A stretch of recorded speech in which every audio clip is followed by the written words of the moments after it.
بسم اللہ الرحمن الرحیم.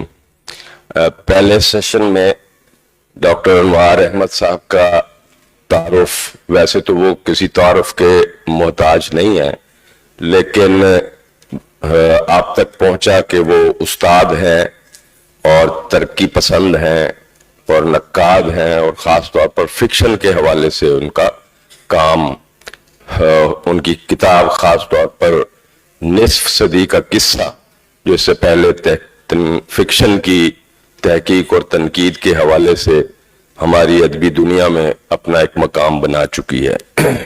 یہ ان کے مضامین کا مجموعہ ہے روزن تشکیک. تو سب سے پہلے تو ہمیں غور کرنا چاہیے کہ یہ عنوان انہوں نے کیوں رکھا. اس لیے کہ کوئی تحقیق یا تنقید تشکیک کے بغیر ممکن ہی نہیں ہے، اور تحقیق اور تنقید تو ایک طرف، کوئی علم بھی ممکن نہیں ہے تشکیک کے بغیر. انسان کے ذہن میں جب پرانے جوابات اس کی تشفی نہیں کرتے تو اس کے اندر تشکیک پیدا ہوتی ہے، اور تشکیک نئے سوال بھی پیدا کرتی ہے اور نئے جوابات کی جستجو بھی کرتی ہے. تو افلاطون اور ارسطو سے لے کر نیوٹن تک، اور نیوٹن سے لے کے آئنسٹائن تک، اور آئنسٹائن سے لے کے کوانٹم فزکس تک جتنی بھی انسان نے ترقی کی ہے وہ تشکیک کے ذریعے سے ہی کی ہے. تو اس حوالے سے یہ ان کی مقالات کے مجموعے کا بہترین عنوان میں سمجھتا ہوں ہے، کیونکہ اس میں جو مضامین ہیں وہ تشکیک ہی سے پیدا ہوئے ہیں.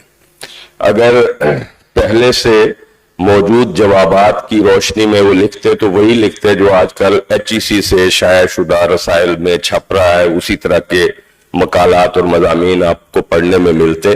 لیکن یہاں ایسا نہیں ہے. یہ میں آپ کو پہلے تو ان کے مضامین سے متعارف کرا دوں کہ اس میں انہوں نے کچھ سیکشن بنائے ہیں. الف جو جز ہے وہ ملکوں یا کتابوں سے اخذ فیض. اس میں پہلا مضمون ہے مفکر انقلاب ایران ڈاکٹر علی شریعتی اور اقبال کے ذہنی روابط. تو ان کے عنوانات سے ہی آپ کو اندازہ ہوگا کہ یہ کیسے موضوعات پر لکھتے ہیں. رومانوی ترک شاعرہ نگار بنت عثمان اور خلق ہیرو خوجہ نصر الدین. جاپانی ناول کی روایت کی چند جھلکیاں. ڈاکٹر محمد حسن کے ڈرامے ضحاک کا تحقیقی و تنقیدی جائزہ، اور قومی تاریخ کا تسلسل ایک آپ بیتی کے تناظر میں.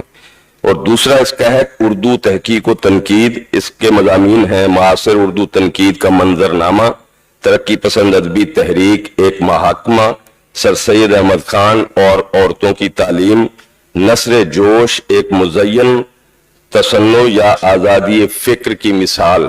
تو عنوانات سے ہی آپ کو اندازہ ہو رہا ہوگا کہ اس میں انہوں نے وہ موضوعات منتخب کیے ہیں جو عموماً نہیں کیے جاتے. مجید امجد کا سماجی شعور، عملی تحقیق کے لیے ایک مشق بحوالہ نذیر اکبر آبادی.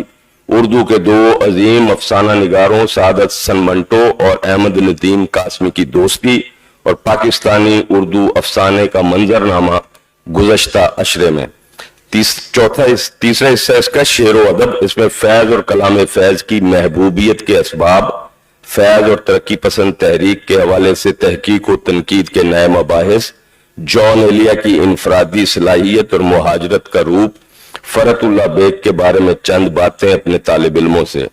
اور چوتھا ہے اردو زبان، اور اس میں ہے 21ویں صدی میں اردو کی بین الاقوامی شناخت. آخری حصہ ہے سرائکی وسیب. اس میں مولوی لطف اللہ ملتانی اور اس کا سیف النامہ، خواجہ فرید کی حصی اور فکری کائنات کے رنگ، امیر خسرو کے پیش رو عبد الرحمن ملتانی کی سندیس راسک، پاکستانی ثقافت کا شوخ مگر معتدل رنگ سرائکی. تو یہ مقالات ہیں اس میں. تو ایک چیز اور آپ نے نوٹ کی ہوگی کہ ان کی جو کتاب تھی اردو افسانہ نصف صدی کا قصہ، اس میں بھی انہوں نے سرائکی علاقے سے کے بعض ایسے افسانہ نگار، اردو افسانہ نگاروں کا تعارف ہم سے کروایا تھا جن کے بارے میں عموماً ہمارے نقاد نہیں لکھتے. اور یہاں بھی انہوں نے سرائکی وسیب سے कुछ शायरों का जिक्र किया है, कुछ अदीबों का जिक्र किया है, जिनमें से कुछ का जिक्र होता है और कुछ का जिक्र नहीं होता, और इन्होंने उनको तलाश करके उनके हवाले से हम तक कुछ उनके काम के बारे में बातें पहुंचाई हैं। सर सैयद अहमद खान के बारे में बहुत कुछ लिखा गया है, लेकिन इस पहलू से कि उन्होंने औरतों की, क्योंकि सर सैयद अहमद खान हमारे वो पहले हिंदुस्तानी मुफक्किर हैं, दानिशवर हैं, जिन्होंने ये नतीजा अख्ज़ किया कि तालीम के बगैर ये मुआशरा आगे नहीं बढ़ेगा, और उन्हीं की कोशिशों से आज हम उन इदारों तक पहुंचे हैं। उनका नुक्ता आगाज जो है अलीगढ़ तहरीक और अलीगढ़ कॉलेज थे, लेकिन बदकिस्मती से औरतों की तालीम के हवाले से उनका ये नुक्ता नजर नहीं था। ये आम बात नहीं है, और मैं सिर्फ एक इक्तबास एक दो जो इन्होंने सर सैयद की तहरीरों से दी हैं, उससे आपको अंदाजा होगा कि सर सैयद जैसे रोशन ख्याल और अकलियत पसंद जो हमारे मुफक्किर थे, वो औरतों की तालीम के बारे में उस वक्त क्या सोच रहे थे। तो लिखा है कि मेरी ये ख्वाहिश नहीं है कि तुम खवातीन इन मुकद्दस किताबों के बदले में जो तुम्हारी दादियां और नानियां पढ़ती आई हैं, इस जमाने के मुरव्वजा नामुबारक किताबों का पढ़ना इख्तियार करो जो इस जमाने में फैलती जा रही हैं। या एक और इक्तबास है कि मैं नहीं समझता कि औरतों को अफ्रीका और अमेरिका का जुग्राफिया सिखाने और अलजबरा और ट्रिग्नोमेट्री के कवायद बताने और अहमद शाह और मोहम्मद शाह और मराठों और रोहेलों की लड़ाइयों के किस्से पढ़ाने से क्या नतीजा है।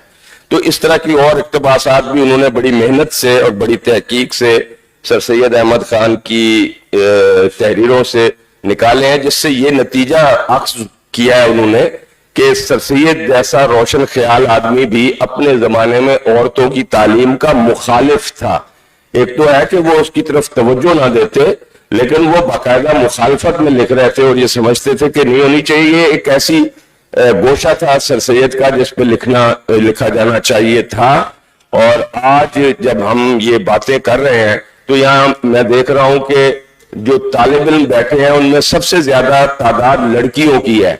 तो आज हम जिस दुनिया में रहते हैं उसमें तालीमी इदारे और यूनिवर्सिटियां और कॉलेज लड़कियों से भरे हुए हैं, और एक बहुत बड़ी तादाद और नताइज के एतबार से भी लड़कियां लड़कों से बहुत आगे जा रही हैं, और तालीम के मैदान में वो उस मकाम पर हैं जहां लड़के उनसे बहुत पीछे रह गए हैं हमारे मुआशरे के।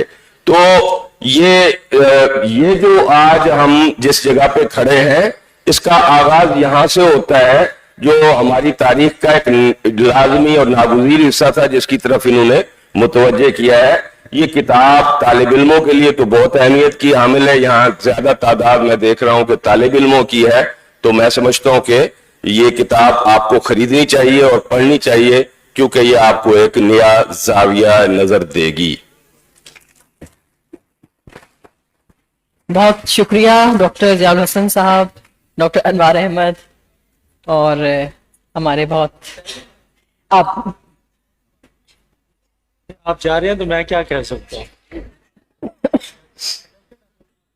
एक मिनट सिर्फ जी कि मुझे तो ये इज्जत मुफ्त में और इतना जल्दी में मुझे मिली है, लेकिन सबसे बड़ी मेरी जो कमाई है और इज्जत है इस मेले में आने की, अनवार साहब से बड़ी ख्वाहिश थी मुलाकात करने की बड़े अरसे से, लेकिन हम चूंकि अपने वतन से निकल चुके हैं, किसी और इलाके में रहते हैं, और इन्होंने अपनी दरवेशी के साथ हमारे वसेब सराइकी वसेब की सारी ज़िंदगी खिदमत की है।